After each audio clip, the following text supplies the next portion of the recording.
تو تمام انبیاء کی دعوت مشترک ہے. میں یہ عرض کر رہا تھا کہ اچھائی کا کرائٹیریا کیا ہے؟ یہ نہیں ہے کہ دل دکھانا. اچھائی کا کرائٹیریا یہ ہے کہ جس چیز کو اللہ نے اچھا کہا وہ اچھی ہے, جس چیز کو اللہ نے برا کہا وہ بری ہے.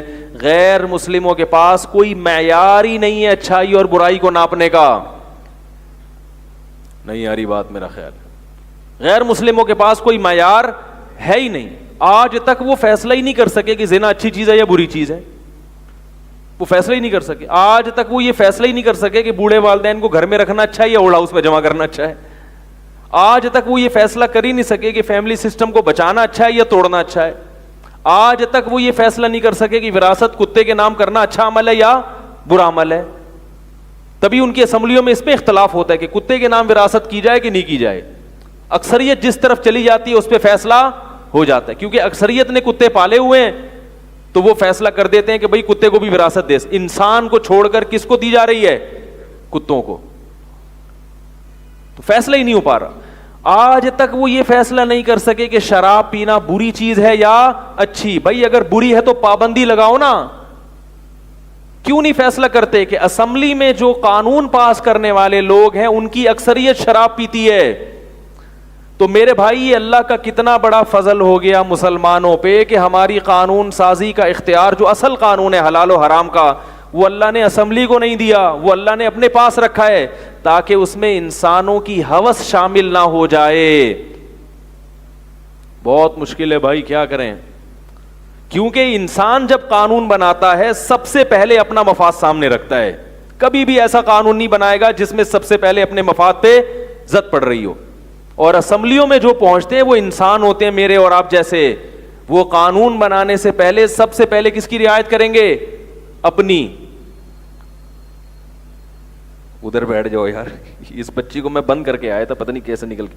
شاباش بیٹا ادھر بیٹھو, بھی بیان ہو رہا ہے نا, چلو شاباش. تو اب میں اس کی ایک مثال دیتا ہوں.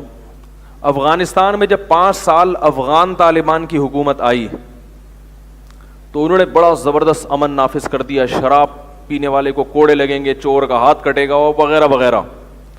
تو پاکستان میں بھی نا یہ بحث شروع ہو گئی کہ یہاں بھی چور کا ہاتھ کٹنا چاہیے. تو اس وقت جو ہمارے وزیر اعظم تھے انہوں نے بیان دیا کہ ہم بھی اسلامی شریعت نافذ کریں گے, اسلام کو نافذ کریں گے.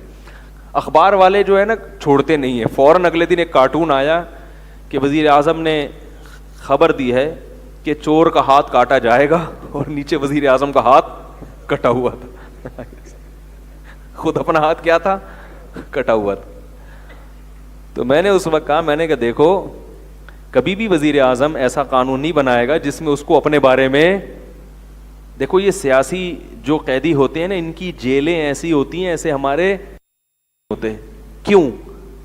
کیونکہ ہے نا, تو ان کو ڈر یہ ہوتا ہے کہ ہم بھی کبھی جیل جا سکتے ہیں.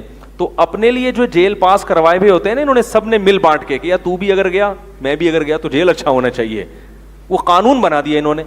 غریب آدمی کے لیے جو جیل ہے اس کا حال دیکھو ہیں, وہ واقعی جیل ہے.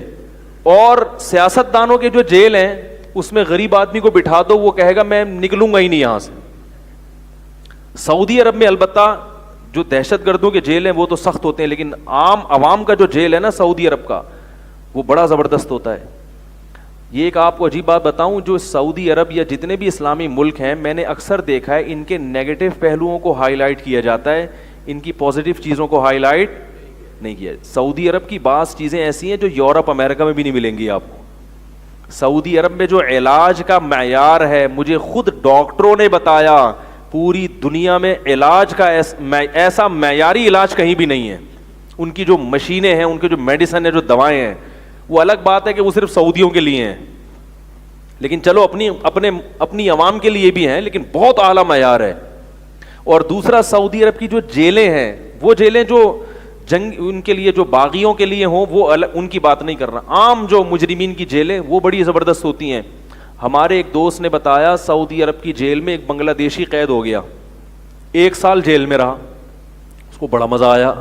ٹھیک ہے, کھانا, ایئر کنڈیشن روم, بڑے مزے لگ گئے اس کو.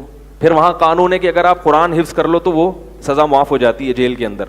پھر جیل میں علماء بھی آتے ہیں تو دینی تعلیم بھی دیتے ہیں, تربیت, بڑے اچھے اخلاق سکھائے جاتے ہیں. سعودی عرب کا قانون ہے اس معاملے میں.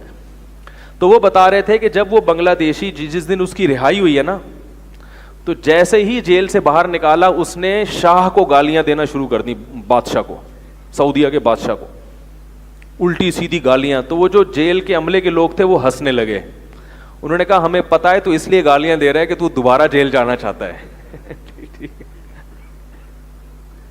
تیری یہ سازش کامیاب نہیں ہوگی. اور پھر جب جیل سے نکلتا ہے نا آدمی, تو جتنے دن جیل میں رہا ہے اس کے الگ سے پیسے دیتے ہیں قیدی کو کہ بھائی اتنے دن تک ہم نے تمہیں کام کرنے, مزدوری کرنے نہیں دیا, ہماری وجہ سے باؤنڈ ہوئے ہو, ٹھیک ہے جرم تھا, سزا تھی تمہاری, لیکن ظاہر ہے اتنے دن تک تمہارے گھر والے کیا کھائیں گے, تو جتنے دن جیل میں گزارے.